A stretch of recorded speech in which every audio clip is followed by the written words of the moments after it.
I once thought that silence in a marriage was the most frightening thing, until I realized spoken words, delivered without guilt or pause, can wound far worse. She leaned against the kitchen counter, arms folded, wearing that now familiar expression I had been noticing more often, a strange mix of scorn and detachment. We had just finished another argument. Honestly, I couldn't even recall how it began. Probably something about the widening gap between us, why she seemed endlessly annoyed, or why I felt like I was living beside a stranger. Then she spoke, flat, cold, without emotion. "If you want that again, it comes with a price." First I thought I misheard. I stared at her, waiting for a grin, a mocking chuckle, anything to suggest she was joking. But nothing shifted. She didn't blink. She continued, "I've given more than I've received in this marriage. You've had my body, my time, my energy. I've earned the right to demand something back. I'm not handing myself away for free anymore." It wasn't rage that muted me. It was her calm, businesslike tone, like she was laying down terms in a contract. She couldn't even recognize how shattering those words were. She poured a glass of wine as if she hadn't just hollowed out the foundation of our bond, sat down, and scrolled through her phone like this was our new normal. I walked out, not in fury, but in something quieter, something final. Something shifted inside me, not with noise, but like a quiet door shutting in my mind. Whatever piece of me still tried to patch things together simply got up and left. That night I couldn't sleep. I lay next to her while she slept peacefully, like nothing had occurred, staring at the ceiling while my mind replayed the years. Every birthday I arranged, every broken faucet I repaired, every time I rubbed her back when she was sick, every moment I supported her through job losses, every hour I stood by her when her mother battled cancer. Yet none of it seemed to count now. Apparently I owed her, emotionally, physically, even intimately. How had it come to this? I kept asking myself until the truth surfaced. She hadn't changed suddenly. She had been moving toward this for a long while. I had just been blind to it. The next morning, over coffee, she said nothing about the night before. Just sipped slowly while scrolling her shopping app. Her cart was loaded. Heels, jewelry, a designer coat. Over $1,300 worth. Then she looked up and asked, "Can you transfer me a few hundred this week? I need to grab some things." I didn't answer. Not because I was unsure, but because clarity had finally arrived. This wasn't a marriage anymore. It was a transaction I'd never signed up for. Later that day at work I got an email alert. Invoice received from Sasha R. Emotional labor and lost time, $2,000. I thought it had to be some prank. But no, the note attached read, "Since you don't appreciate my value, I decided to start billing you. Fair is fair." I laughed bitterly. Not because it was amusing, but because the quiet switch from the night before had now flipped completely. If she wanted to assign a price to affection, care, and connection, fine. But she was about to learn I don't pay for dignity. Not in my own house. And I was done begging for what should have always been mutual. I didn't reply to the invoice. Didn't debate. I just let it sit there like everything else in our hollow relationship. Empty gestures pretending to carry meaning. And then I stopped. Stopped doing the unnoticed tasks. Car upkeep, bill reminders, coffee in bed. I didn't slam the brakes. I just released the wheel. Let the momentum run out on its own. That week I watched her. Really watched her. The way she left dishes in the sink until they reeked. The way she ordered takeout night after night and called it productive. The way she accused me of being controlling whenever I asked about our finances, yet had no problem reaching for my card when hers maxed out. One morning, I caught her laughing softly at her phone. She didn't see me in the hallway. I leaned just enough to glimpse the screen. She was texting someone named Derek. Nothing blatant, but it was flirty. Too flirty. Still I said nothing. Just stored it away. Later that day she sent me a voice memo. "Hey babe, been thinking. Since I've handled the emotional weight of this relationship for so long, maybe it's time we rebalance. Like a monthly appreciation stipend or something. A stipend for appreciation." I replayed it twice. Not because I doubted my ears, but because I wanted to absorb the confidence in her tone, the smug satisfaction. That night, I acted too tired for dinner. She didn't care. Ordered sushi just for herself. Posted it online with a caption, "Date night with the best company. Me, nail polish and mood lighting." The following day, I quietly shifted funds from our joint account to a private one. Just enough to cushion the impact for when this inevitably collapsed. The following day, I contacted Andrew, a lawyer I trusted. Nothing formal yet, just an initial talk. He had guided men in my position before. Then came the moment that sealed everything. Saturday morning, she thought I was out running errands. Instead, I parked a block away and walked back home to grab some work papers. But when I opened the door, I heard voices upstairs. Hers and a man's. "You really think he suspects anything?" the man asked, amused. She laughed, the same careless giggle I'd heard in that voice memo. "Oh, he suspects, but he won't act. That's the beauty of it." My chest didn't tighten. I didn't freeze. I just listened. "What if he finds out about the fund?" the man asked. She scoffed. "Let him. Half of it's in my name. He's too passive to touch it." The fund. My fund. The savings I built for the lake cabin we once dreamed about. That's when it hit me. She wasn't preparing to leave. She was cashing in while staying. And I was the fool financing it. I slipped out before they noticed. No tears, no yelling. I drove straight to Andrew's office and took the next step. Quiet. Controlled. That evening, she asked if I wanted to watch a movie. Smiled. "Not tonight. Got a few things to handle." She smirked like she'd won, but I was already halfway gone in my mind, packing a bag she'd never see. I've always believed silence can be sharper than shouting. Used right, it cuts deeper. After leaving Andrew's office, I didn't return home right away. I sat in my car, engine low, watching strangers move past like static on a screen. The sun sank, shadows stretching across the dash. That's what our marriage felt like. An outline fading into nothing. When I finally went home, she was on the couch with a glass of wine in one hand, TikTok in the other, TV muted. She glanced up, said, "You're back." That was it. No "how was your day," no "where were you," just a package being delivered. I nodded and walked past her. That night, while she slept with her silk mask on and one leg draped across the bed like a queen, I got to work. I pulled out her old laptop from the office drawer. The one still auto-logged into everything. Email, socials, even browsing history. She had tried to clear it, but not well.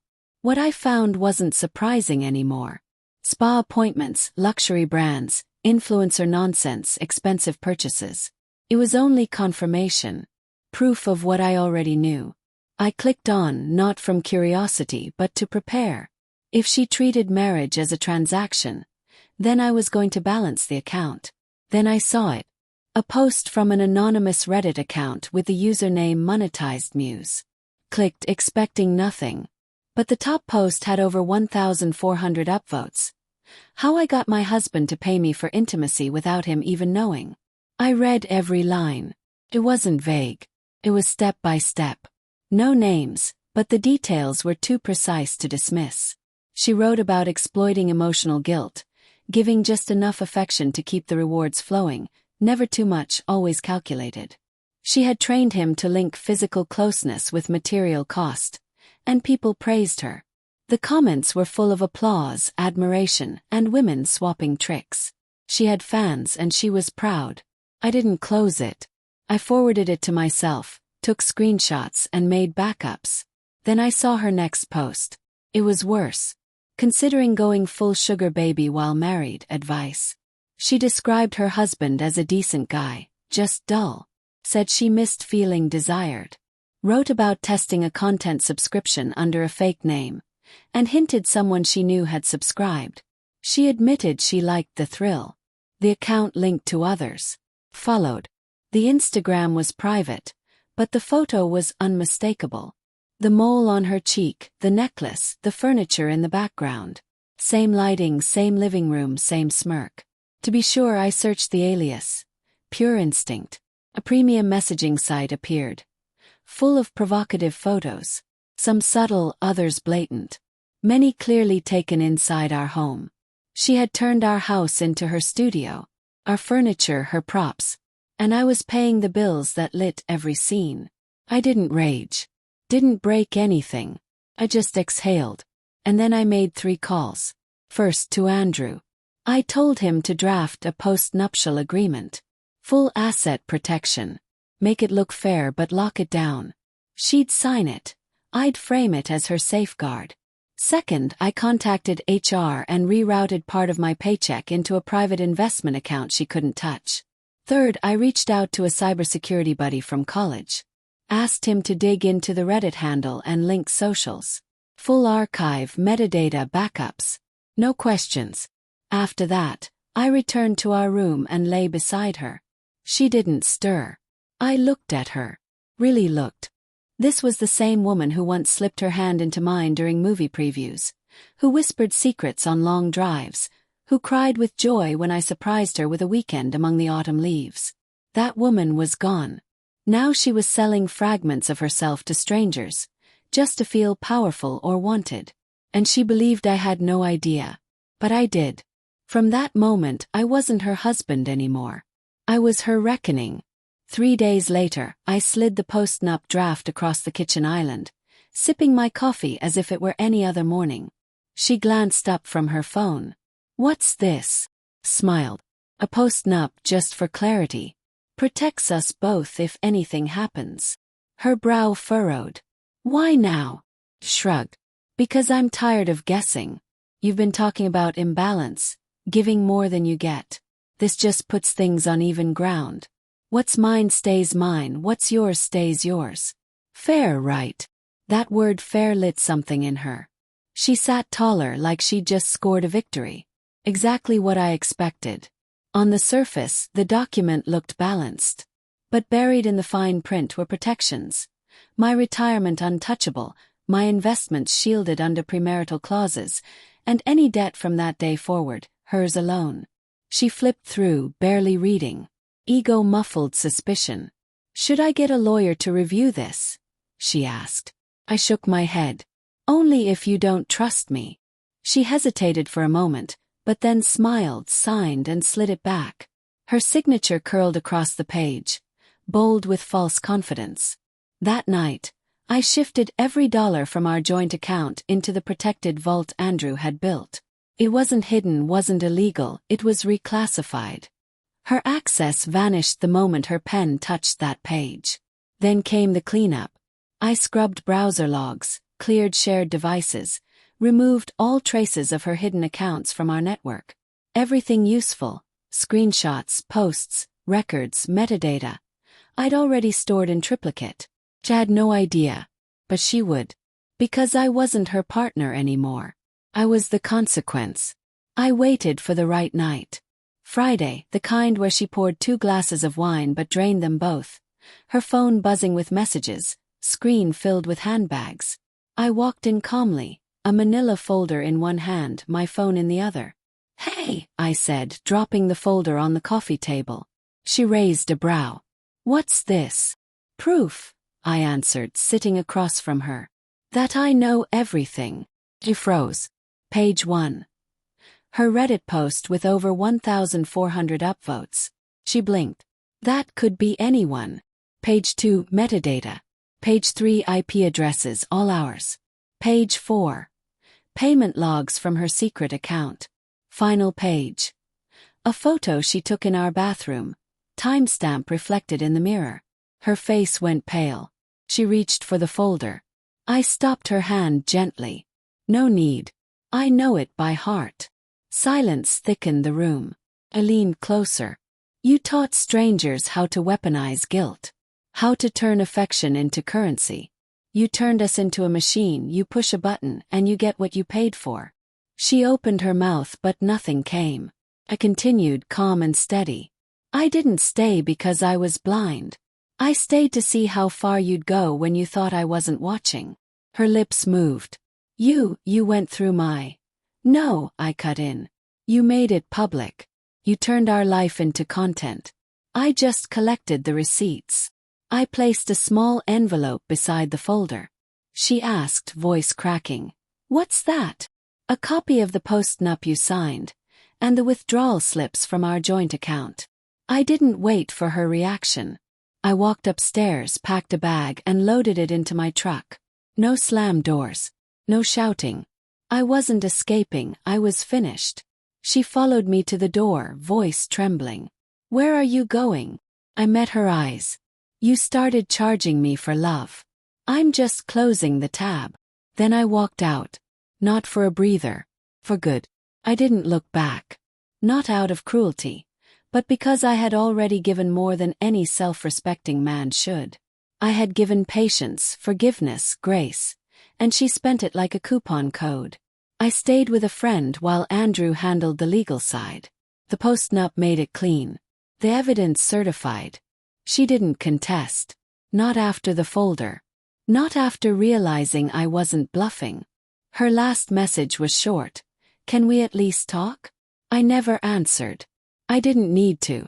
Closure had already arrived the moment she decided intimacy had a price tag. 2 weeks after the divorce, she moved out. 3 months later, I sold the house and bought a modest place outside the city. Smaller, quieter, peaceful. Now when I speak, there's no echo, no hidden bill attached to my kindness. Just honesty, just calm. Sometimes I think of her. Not with anger, not even regret, just clarity. She reduced love to accounting. She saw affection as a transaction. She forgot that when you treat someone like a customer, eventually they walk away. I did. And I never looked back. Yet sometimes I picture alternate endings. One where, the night she signed the post-nup, I ripped it up, confessed what I knew, begged her to change. Maybe she would have cried, said all the right words. We might have tried again. Therapy rules resets. But deep down, every kiss would have felt purchased. Every I love you a contract. And one day, I would have woken beside her, soul worn thin. Not from shouting but from silence. I imagine another ending too. The night I overheard her with that man, I walk in, sit them both down, place the folder on the table, let her try to explain. Maybe she'd confess. Maybe laugh. Maybe cry. Not from regret, but from losing the audience she thought would always remain. Then I'd slip off my ring, drop it in her wine glass, watch it sink. No shouting, just that sound, then silence. But that's not the ending I chose. The real ending was simpler, cleaner. I left without giving her another word. She thought love could be measured, billed, sold by the ounce. I reminded her. Love isn't priced, but it can be lost.